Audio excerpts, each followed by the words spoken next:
Assalamualaikum warahmatullahi wabarakatuh. Segala puji bagi Allah, Tuhan yang meninggikan derajat orang-orang yang beriman dan berilmu, dan yang menjanjikan kemenangan bagi hamba-hambanya yang sabar dan teguh di jalan kebenaran.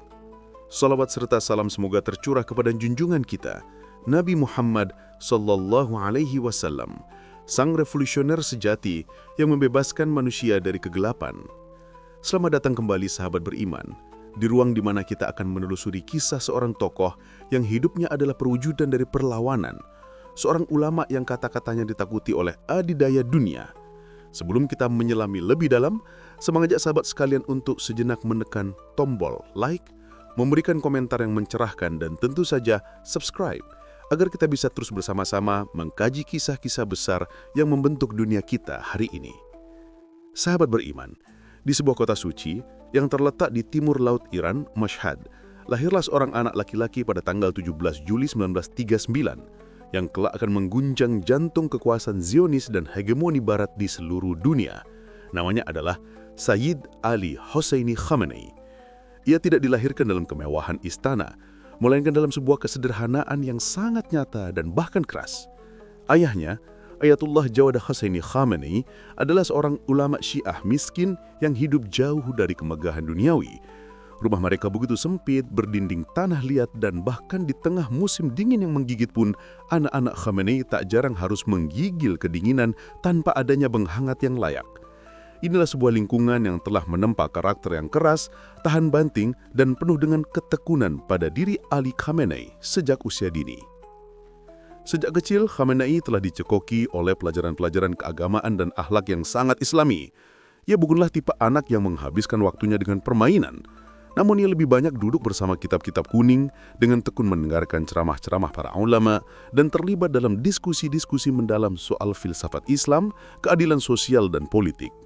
Saat usianya beranjak remaja, dia telah berhasil menghafal Al-Quran, mendalami kitab agung Nahjul Balaghah, dan bahkan sudah mulai menulis catatan-catatan kritis terhadap pemerintahan Syah Iran pada saat itu yang dengan agresif menyebarkan gaya hidup Barat yang sangat bertentangan dengan nilai-nilai luhur Islam. Ali muda sudah melihat dengan mata kepalanya sendiri bagaimana rakyat Iran dicekik oleh sekularisme dan kapitalisme ala Barat yang ditanamkan melalui boneka-boneka politik yang menjilat kaki Amerika Serikat dan Inggris.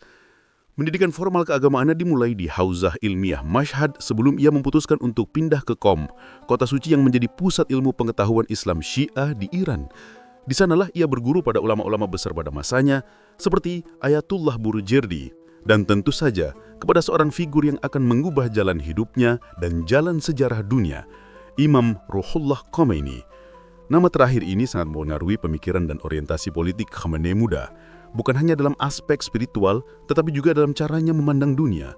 Bagi Khamenei dan Khamenei, Islam tidaklah cukup hanya menjadi sebuah agama pribadi yang terkurung di dalam masjid dan urusan ritual semata. Islam harus bangkit menjadi sebuah kekuatan sosial dan politik yang revolusioner, yang mampu membebaskan seluruh umat manusia dari cengkraman, taghut, atau tiran-tiran dunia. Itulah sebabnya mereka menolak mentah-mentah ajaran pasif Syiah tradisional yang pada masa itu hanya menganjurkan untuk menunggu kedatangan Imam Mahdi tanpa melakukan sebuah perlawanan yang nyata. Khamenei muda tidak hanya seorang pelajar yang brilian, ia juga adalah seorang orator ulung yang sangat berani. Di berbagai mimbar masjid dan forum-forum pengajian, ia mulai menyampaikan khotbah-khotbah yang pedas dan menyengat yang secara terbuka mengancam legitimasi pemerintahan Syah, menolak keras keberadaan entitas Zionis Israel, dan menyerukan sebuah kebangkitan Islam yang total. Akibat dari keberaniannya itu, ia beberapa kali ditangkap oleh Savak, polisi rahasia Syah yang terkena sangat brutal dan kejam. Ia disiksa diasingkan dari satu kota ke kota lain, namun ia tidak pernah berhenti bicara. Bahkan di dalam penjara pun, ia terus mengajar para tahanan politik lainnya tentang pentingnya konsep wilayatul faqih, yaitu sebuah konsep kepemimpinan ulama yang kelak akan menjadi tulang punggung dari Republik Islam Iran. Khamenei hidup dalam kondisi yang sangat keras, namun semangatnya yang menyala-nyala berhasil membakar hati banyak pemuda Iran yang pada masa itu mulai kehilangan arah di bawah penjajahan kudaya Barat. Ketika api revolusi Iran akhirnya meletus pada tahun 1979, nama Ali Khamenei muncul sebagai salah satu penggerak utamanya. Ia bukan hanya berada di belakang Imam Khomeini, tetapi ia menjadi salah satu pelindung ideologi revolusi dari dalam. Ia berpidato di hadapan jutaan massa, Ia mengorganisasikan pasukan-pasukan revolusioner dan ikut merancang strategi untuk menghadapi berbagai sabotase yang datang silih berganti dari Barat dan agen-agen Zionis di dalam negeri. Di masa-masa kritis itulah kredibilitasnya sebagai seorang pejuang benar-benar diuji. Ketika banyak ulama lain yang memilih untuk diam atau berkompromi dengan penguasa, Khamenei justru berdiri paling depan. Ia bukan hanya seorang pemikir, tetapi juga seorang pejuang lapangan. Ketika sebuah bom meledak di markas Partai Republik Islam dan menewaskan banyak tokoh-tokoh penting revolusi, Khamenei selamat dari sebuah percobaan pembunuhan yang hampir merenggut nyawanya dan membuatnya kehilangan suara. Bahkan setelah insiden itu, suaranya yang serak tetap terdengar lantang menyuarakan jihad melawan setiap kekuasaan yang zalim. Ali Khamenei adalah sosok figur yang dibentuk oleh penderitaan, dibesarkan oleh kedalaman ilmu, dan dipertajam oleh kerasnya perlawanan. Dan dari dada revolusi yang membara itu, ia tumbuh menjadi sosok figur yang tidak bisa dibeli, tidak bisa ditundukkan, dan tidak akan pernah bisa diintimidasi. Di masa-masa perjuangan itulah, benih-benih kepemimpinan tertinggi mulai tumbuh dalam dirinya, dan dunia barat pun mulai sadar bahwa mereka sedang berhadapan dengan sesosok figur yang jauh lebih berbahaya dari senjata nuklir, yaitu seorang ulama yang tidak pernah takut mati dan tidak akan pernah mau tunduk pada sistem global yang dikendalikan oleh para Zionis dan imperialis. Ketika Imam Khomeini wafat pada tahun 1989, dunia menahan nafas.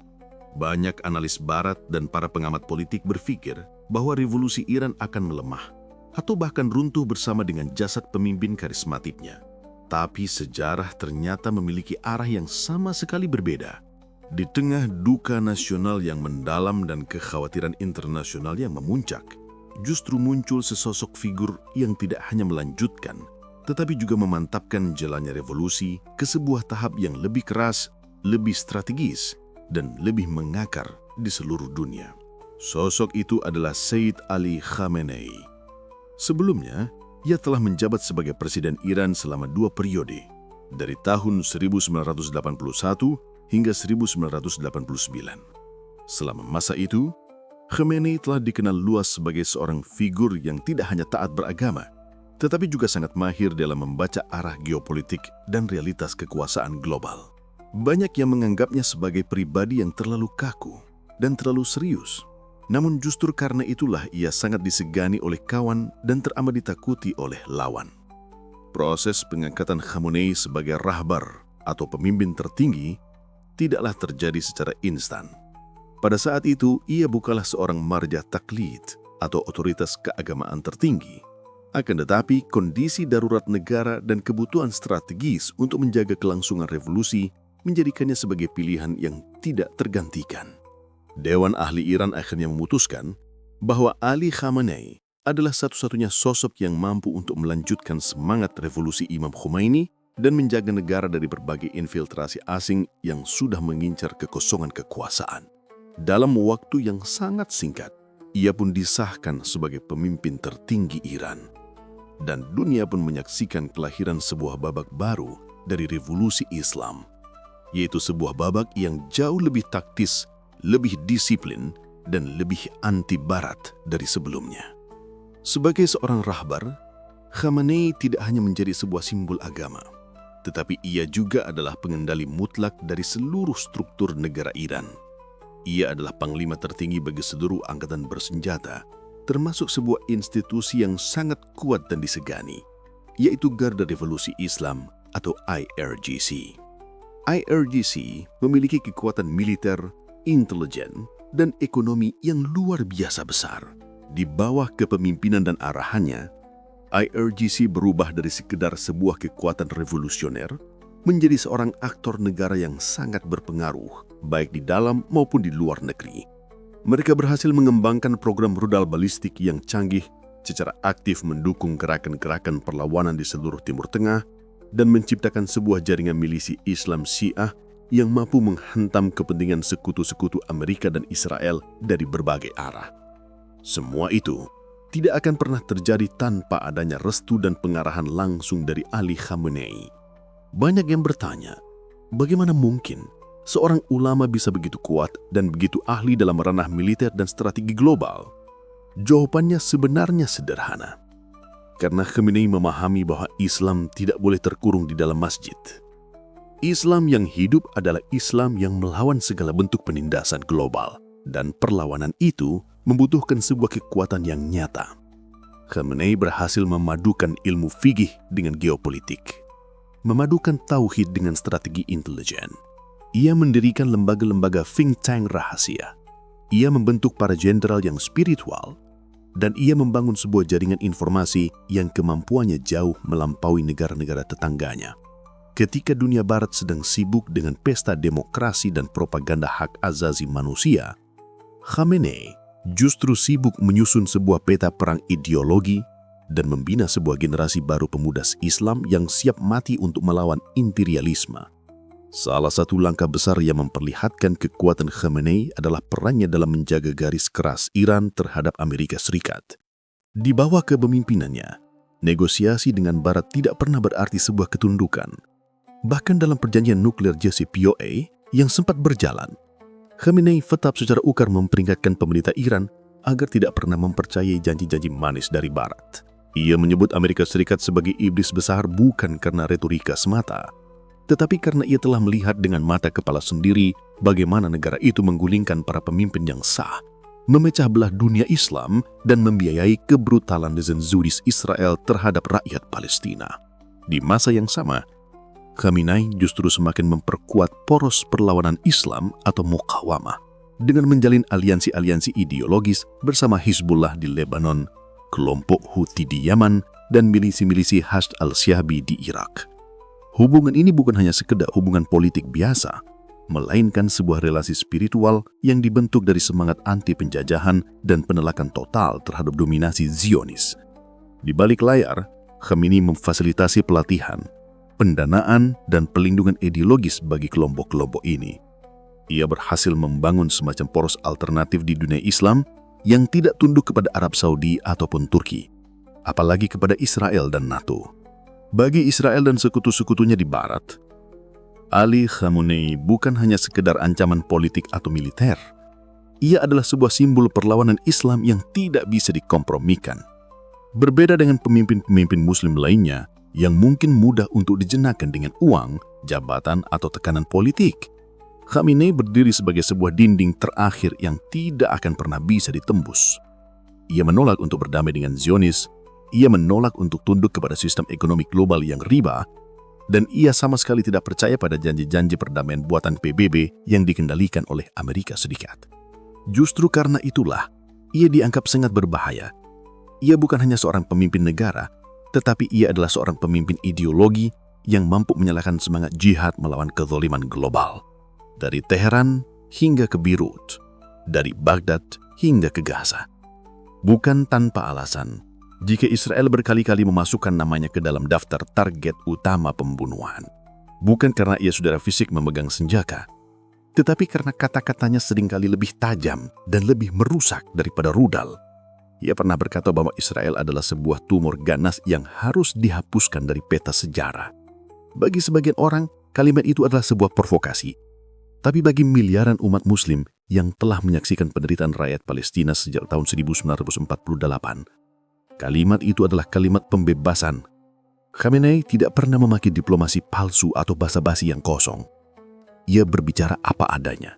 Dan hal itu sangat menakutkan bagi Barat yang sudah terbiasa bermain dengan simbol dan narasi. Barat tidak siap untuk menghadapi seorang pemimpin yang tidak takut mati dan tidak bisa dibeli.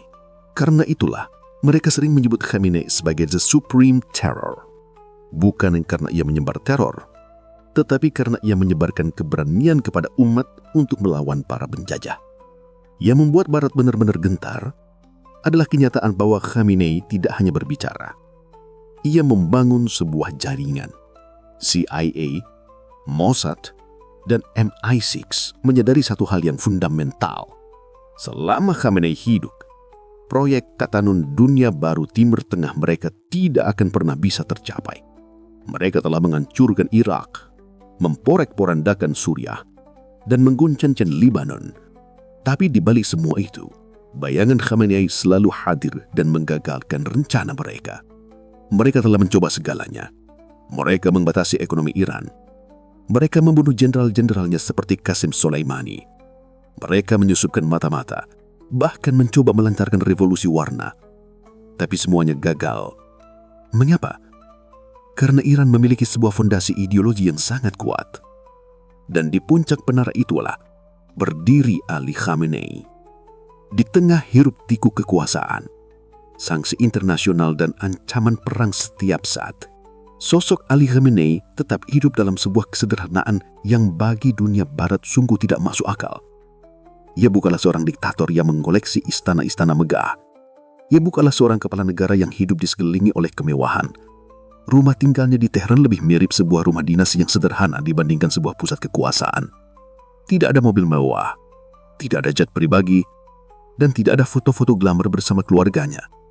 Bahkan informasi tentang wife dan anak-anaknya pun sangat terbatas. Ini bukan karena ia menyembunyikan sebuah aib, tetapi karena ia secara sadar menjaga keluarganya dari sorotan dunia dan dari ruang pamer kapitalisme. Anak-anaknya hidup tanpa popularitas dan jauh dari bayang-bayang nepotisme. Dan inilah yang membuat Barat semakin frustasi. Bagaimana mungkin mereka bisa menghancurkan seseorang yang tidak memiliki kelemahan duniawi? Barat telah mencoba segalanya. Mereka menyebutnya diktator, pemimpin kejam, dan pelanggar HAM. Tapi semua tuduhan itu mereka lemparkan dari menara-menara istana mereka sendiri yang dibangun di atas genangan darah rakyat Irak, Libya, dan Palestina. Mereka tidak bisa menunjukkan satupun skandal korupsi atau kekayaan pribadi yang berlebihan yang melekat pada dirinya. Satu-satunya cara yang mereka miliki untuk menjatuhkannya adalah dengan merubah persepsi rakyatnya sendiri. Dan bahkan itu pun gagal. Karena rakyat Iran, betapapun mereka mungkin berbeda pendapat dalam urusan politik internal, secara umum tetap menghormati Khamenei sebagai sebuah simbol ketegasan dan kejujuran di tengah dunia yang penuh dengan pengkhianatan. Seseorang yang tidak takut kehilangan apapun adalah musuh yang paling berbahaya bagi siapapun yang ingin menguasai segalanya. Itulah mengapa Israel dan Barat menyebutnya sangat berbahaya. Bukan karena ia memiliki senjata nuklir, tetapi karena ia memiliki sebuah tekad yang tidak akan pernah bisa dibom. Dalam perbedaan madhab, kita tidak perlu menutup mata terhadap sebuah kebenaran. Ali Khamenei mungkin seorang Syiah, dan kita adalah seorang Sunni.